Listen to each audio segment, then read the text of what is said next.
Vietnam for a statement, and I now give the floor to the Russian Federation. Mr. President, thank you very much. Belgium has proposed to discuss a very important topic, and we're grateful to you.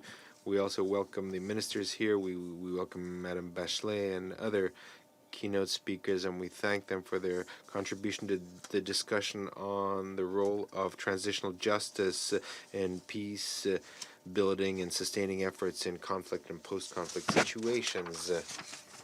Now, the approach formulated regarding the topic of our discussion is the right one, I think. It's important to determine the role and the most useful forms of transitional justice in achieving its main goal, establishing a lasting peace and preventing a resumption of conflict.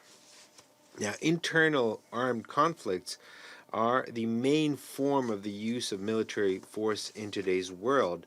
A dangerous tendency in today's world is their proliferation against the background or as a result of the overthrow or destabilization of legitimate governments through external interference. Conflicts do not arise by themselves. Therefore, in resolving each one of them, we need to approach bearing in mind the reasons for their origin.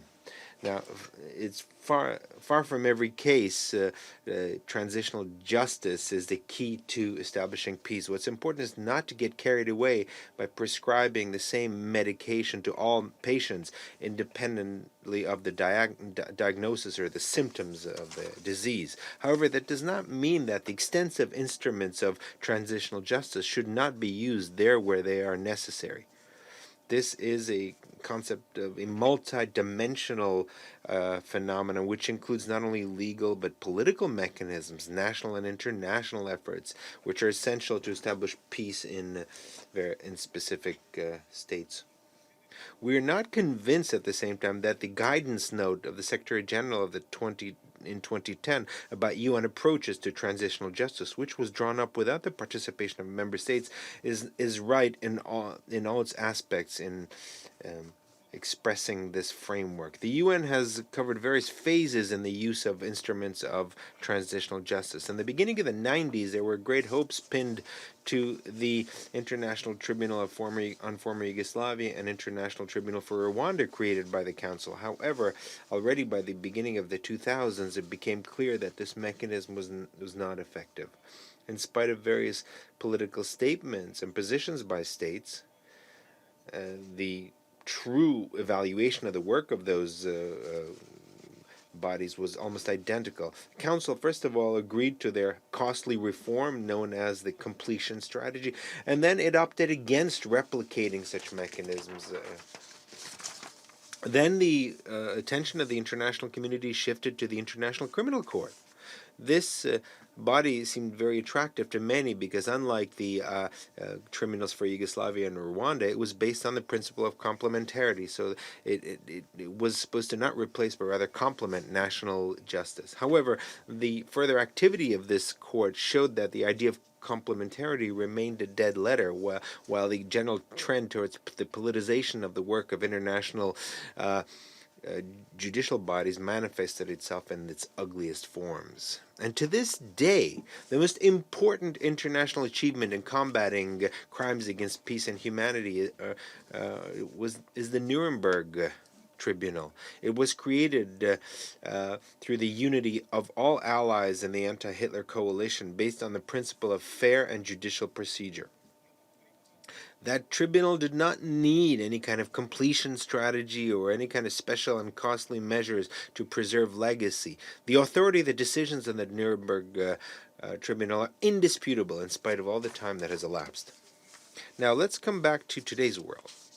By the beginning of the middle of 2000s, it became clear that the most effective forms of transitional justice are those based on a national dialogue in the country in the throes of conflict and complemented by UN efforts. Now, establishing a post-conflict reality is impossible without focusing on local traditions and specific features. Somewhere it's enough to use reconciliation. For purposes of reconciliation, you need truth and reconciliation commissions, and in other places you need traditional mechanisms such as the Gacaca trials in Rwanda.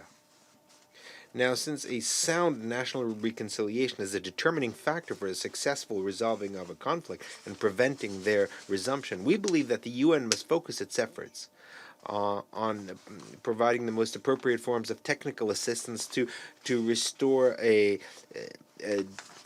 national justice system that was destroyed by conflict, and restoring law enforcement bodies. In this process, the UN must be an actor that provides good examples of good practices, propose solutions rather than creating problems. In this connection, it's not always acceptable to put unconditional demands by the UN. Such as the unacceptability of amnesty or the primary role of the international component in mixed judiciary and investigative bodies. Now, speaking of transitional justice, it's important to openly discuss cases of its abuse. In documents that are published in the UN, it is common to write about these mechanisms only in the most superlative terms. The only criticism we hear is about the lack of political support, lack of financing, or the fact that the victims of crimes do not have an appropriately active role. However, at the same time, mechanisms of transitional justice should not be used to consolidate victory of one side over another, or to settle political accounts, or for external powers to interfere in the internal affairs of a weakened state. And transitional justice should be distinguished from direct political manipulations under the cover of the fight against impunity, which unfortunately are taking root in our organization. An unfortunate example of this is the illegitimate international investigative mechanism for Syria. A real contribution to ensuring holding accountable foreign terrorist fighters, including those active in Syria, would be to repatriate them and to prosecute them in national courts in accordance with anti-terrorist conventions, and the obligation to extradite or prosecute that are enshrined in those conventions. Obviously, this should be based on the principle of the inevitability of punishment and its proportionality to the crime committed. Mr. President, we're convinced that the issues of transitional justice in the work of the Security Council do not boil down to looking for a universal formula, but rather specific work with each country's situation and on mandates of peacekeeping and political missions. The UN should not dictate, it should encourage and complement national initiatives. Thank you very much. I want to thank the representative of the Russian Federation,